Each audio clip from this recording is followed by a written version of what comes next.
Part of what democracy brought us as a democratic dispensation issue was that from 2016 we saw that if there's no outright winner, there could be a coalition, meaning different parties that got smaller percentages can group together, so that there's that 50 or 50 plus 1% in order to govern. And as you know, in cities like City of Johannesburg, for instance, you'd see a mayor not finishing a term, cutting short, and from 2021 up until one, in major municipalities across the country, it's been a mess. You have a mayor today, tomorrow is not longer a mayor. You have MMC today, tomorrow is no longer MMC. The worry is that next year, it's national general elections, so provincial and national elections, meaning we'll have ministers, we have premiers and all of that. We could have the same situation. Do you think we've got the best of our laws to govern coalitions, or we just need to rethink the whole thing and start fresh? Or even better, some people have said, if there's no outright winner, let there be a rerun of the election. What's your view? Yeah, look, I think the saddest part is that the ANC had the opportunity to make sure that this discussion doesn't happen. I think the comrades forgot that the struggle in South Africa has always been the struggle of the people of South Africa. It was not the struggle of the ANC. It was a struggle to better the lives of the people of South Africa. Now the comrades have got this confused. And this whole thing has become the struggle about the existence of the organization. So this is the problem.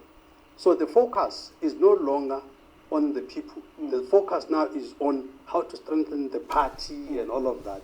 That is a problem. So for me, I think now that it's clear that the ANC is declining, I mean, they can deny all they like, but the graph is going down. And at quite an accelerated rate. So therefore, anybody that thinks that in 2024 they'll get 50% plus alone, those people are dreaming. So there's no. I think I have to agree with Mzwanele Manyi to some extent, because if the ANC had governed the country well since 1994, we wouldn't find ourselves today in a position where we have like 1 million political parties right now in our country. We wouldn't find ourselves in a position where we don't even know which party to vote for. So the ANC, they honestly had a chance to actually be the one party that actually governs South Africa, and the one party that is that the people love and cherish. But throughout the years, we all know what happened with African National Congress. It became this party of corruption. It became this party of incompetence. It became this party of arrogance. So if the ANC had governed the country well, I think by now we wouldn't have so many political parties, man. Even the likes of the EFF wouldn't be here today if the ANC had governed the country well, because the people of South Africa, there wouldn't be no need for the people of South Africa to reconsider voting for the African National Congress. There wouldn't be a need for the people of South Africa to look elsewhere besides the African National Congress. So because the African National Congress has done such a bad job of governing this country, today we find ourselves in a position where we have so many parties right now. Everyone wants to be a leader right now, and we can see that our country is so desperate for a leader, man. Our people right now, they're so desperate for a leader. This is the reason why Prince Mashela once said that there are no standards in South Africa, man. Even the criminals can simply open up their political parties, and you can bet your last R1 that the people are going to follow them, because people in this country, it looks like they are desperate for leadership. So I really have to agree with Mzwanele Manyi on that extent, that if it wasn't for the African National Congress, today we wouldn't find ourselves in the position that we find ourselves in. Political party in this country that is going to get an outright majority. Whether you're a blue or green party, it doesn't matter who you are. Also, you know, what is working, for instance, against the ANC is that the nostalgia about the struggle and all of that, young people of today who constitute the majority don't relate to that. But the problem is that the young people in this country, they don't even care about voting. As much as young people don't care about all of this rhetoric about apartheid, young people, they don't care about what the ANC has been saying, basically. But the problem is that young people in this country are not willing to go to the polls and vote. So even if the message that the ANC is pushing is not popular with young people, it doesn't matter, because young people don't even want to go out there and vote anyway. So the ANC is going to rally the message to people who cherish the idea of voting. Most of these people, they were there in apartheid. Most of these people still remember what happened in apartheid. There are still scars within them that were inflicted by the apartheid government. So this message of struggle, the message of liberation, the message of apartheid is going to resonate with a lot of voters, because the young people in this country who don't care about that message, they don't also care about going to the polls and vote. Young people in this country, they don't care about that message of the African National Congress, but at the same time, they don't care about going to the polls and vote. There's no connection between them and that. So they don't owe anybody anything and all of that. And this is why, in fact, if you look now, although what the highest population is the young people, but the young people are not your most voters. Yes. As it were, because they just don't connect to politics for whatever reason. I'm sure it's a topic for another day. So, and again, guys, I don't know why he says it's the topic for another day when he's there on the podcast, when he can clarify some of these things. So guys, according to you, what is the reason? Why do you think young people are not so interested in politics in South Africa? What do you think? Why do you think young people are so disconnected with politics right here in South Africa? What are those reasons? Why are young people not interested in any political discourse? Young people are not interested in any political discourse in this country. So according to you, why is that? Why do we find ourselves in a position where young people don't even want to participate in anything? Man, you look at the youth of maybe of 1980s, 1976 and so on, man, as a young person, man, I'm embarrassed. Because those guys then in the 1976 and so forth, man, these guys were patriots. These guys, they actually loved the country. They actually wanted to make their voices heard. They were there, out there. They were outspoken about what they want as young people of South Africa. But fast forward in 2023, today, young people don't even care about the direction that the country is taking. They don't care about the fact that most of these policies that are being implemented are harming them. They don't care about the fact that most of them, 60% of them, are not working. Millions of young people are not working in this country. Millions and millions of qualified young people in this country, they are not working. People who are able to work, they are sitting at home doing nothing. They don't even care about the direction that the country is taking. So why do you think that why do you think that young people in this why young people in this country don't care about politics? Why? Guys, please tell me what you think. Please tell me what you think. So the loyalty to the struggle in this is on a decline. So what we're having now, people are interested in what's in it for us as communities. That's all that there is to it now. So I think the future of South Africa is really in coalitions. Yeah. So in fact, I think I tweeted something here that the ANC missed a big opportunity in their latest conference, because at least for now they're still the governing party. When they were thinking about how to create stability in the local municipalities, I think it's a good thing that they are even thinking about how to make that stable. Now they should have taken that to the next level and to say, even at national level, here's a framework to make sure that we don't have a new mayor every week. Now we might even have a new president every week. So how do we stabilize that situation? Now, again, because they are still thinking party, they're not thinking people.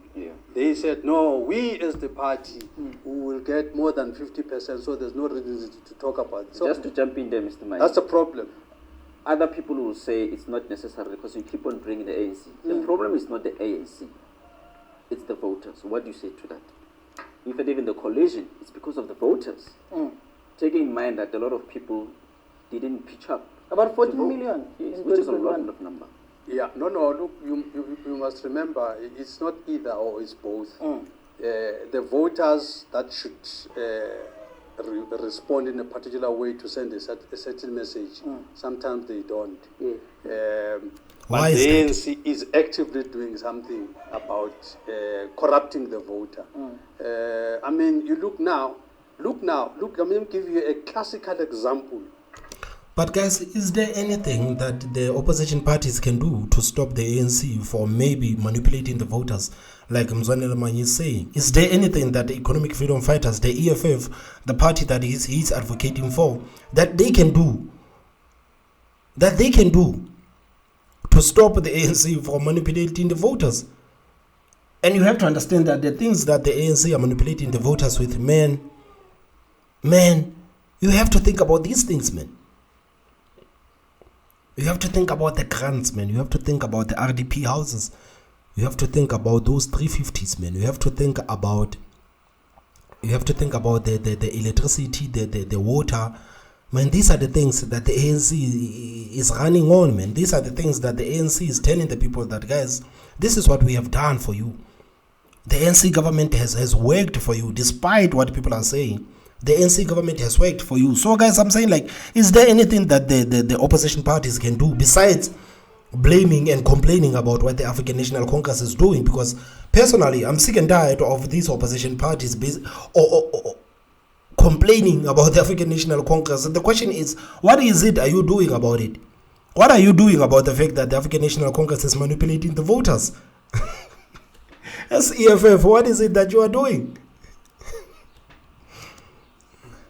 For the past 4 years or something, 5 years or even longer, Lily Mine has been neglected by the Tripartite Alliance. Three lives are still buried there. They wake up today, COSATU, they say they want to go there. And the people there are saying, only now. And why is that? And why is COSATU waking up only now? It's because next day is election. On the eve, It's election. That's all they're there for campaign. Now, this is how the Tripartite Alliance has cheapened politics. It's all about themselves. Now they are looking for, come and vote for me, vote for me. So now all of a sudden, on the eve of the elections, they wake up and think about it. And now the voters don't tell the difference. They say, Niafana nonke. So sonke in this political space, ANC. So I think you can do what you like. What really needs to happen in order to improve things in the country, we must improve the ethics at an individual level. If a person, at a personal level, we have not, there's no investment or there's nothing in pushing up the ethics levels, morality, and all of that, of you as a person, you can have all the laws, we're going nowhere. So we need to focus on that. And it's funny, man, what he's talking about, because that is the same thing that they are doing right now. You can see even in our communities, they are starting to clean up these illegal dumpings that are everywhere. You can see that they are starting to work, man. You can see that the government is starting to be active with the people. And guess what? By the time the elections come, the people will say that their government is working for them. This is the reason why I said that service delivery and load shedding will never be a factor going into 2024. Service delivery and load shedding will never be a factor going into 2024. Because if the ANC right now, it has started to clean up our communities, if the African National Congress has started to blame apartheid on everything, man, there's nothing that these opposition parties can do. Or what is it exactly that the opposition parties can do? Because they know that this is how they manipulate the voters. They know. Everybody knows it, man. This is how they manipulate the voters. I've also heard people saying that they will not be surprised if the ANC increases grant going into 2024. As a sophisticated individual, you might think, I mean, come on, man, the ANC right now is simply insulting the people of South Africa, but these things, for some reason, they work. They work. For some reason, they work. So this is the reason why I said that you cannot bank on service delivery and load shedding, man. The people of South Africa has proven it. Our people have proven it that they don't care about service delivery. Because if they cared about service delivery, man, they would have voted out the ANC a long time ago. They also don't care about load shedding. The people they don't care about load shedding. Load shedding will never be a factor going into 2024. The only thing that the ANC has to do is to get the load shedding under control for like 3 months before the elections. And guess what? People would have forgotten that in 2023, we basically didn't have electricity. People would forget that they are paying more for electricity that they are not even getting. So the ANC, they only have to get the load shedding under control for like 3 months. And guess what? The opposition parties don't have anything to run with. Because right now they are running with this whole thing of service delivery and load shedding. But if the ANC gets load shedding under control for like 3 months before the elections, there's nothing that these opposition parties can run on. There's absolutely nothing that these opposition parties can run on. Because service delivery, guys, please don't tell me about service delivery, man. South Africans have never voted on service delivery. If South Africans really voted or cared about service delivery, they would have voted out the ANC a long time ago. But South Africans' loyalty towards the ANC is much more than service delivery. It's much more than load shedding. They don't care about service delivery. They don't care about load shedding. That's the reason why I said that. What is it exactly that the opposition parties are going to do to distract the ANC from their mission going into 2024? What is it that they are going to do? I just want to touch on this, that you are saying the coalitions are inevitable. Yeah. There is no party or even independent candidate that will emerge as an outright winner in 2024. Yeah. Now, the laws governing coalitions in their current form, what needs to change in order to avoid a situation where we have a minister today who's not a minister tomorrow, a premier today who's not a premier tomorrow, a president today who's not a president tomorrow, as a result of the current situation as we've seen in municipalities? What needs to change? No, I think I haven't applied my mind on this too much, but I think what needs to happen, there has to be some rules of engagement. Okay. That once a coalition government is signed off, there is no space to challenge, to maneuver for a particular period, unless someone has done something criminal. Okay. Yeah, so you must do that. Because now, it's nothing criminal. We just wake up, caucus, from the caucus, yeah, you know. Or you had a bad dream last night. Yeah. So I mean, if you look at it at a national parliament level, you've got a Section 89 process, which you must have done a gross violation of the Constitution. Yes. Those are the things that you should actually At a dismantle. municipal level. At a municipal level, Yeah. we should find a Section 89 equivalent to say, in order to destabilize this, and there must be no vote of no confidence, because there things are going to roll every week. Yes. So at least, I mean, you look at this guy, this mayor of Johannesburg.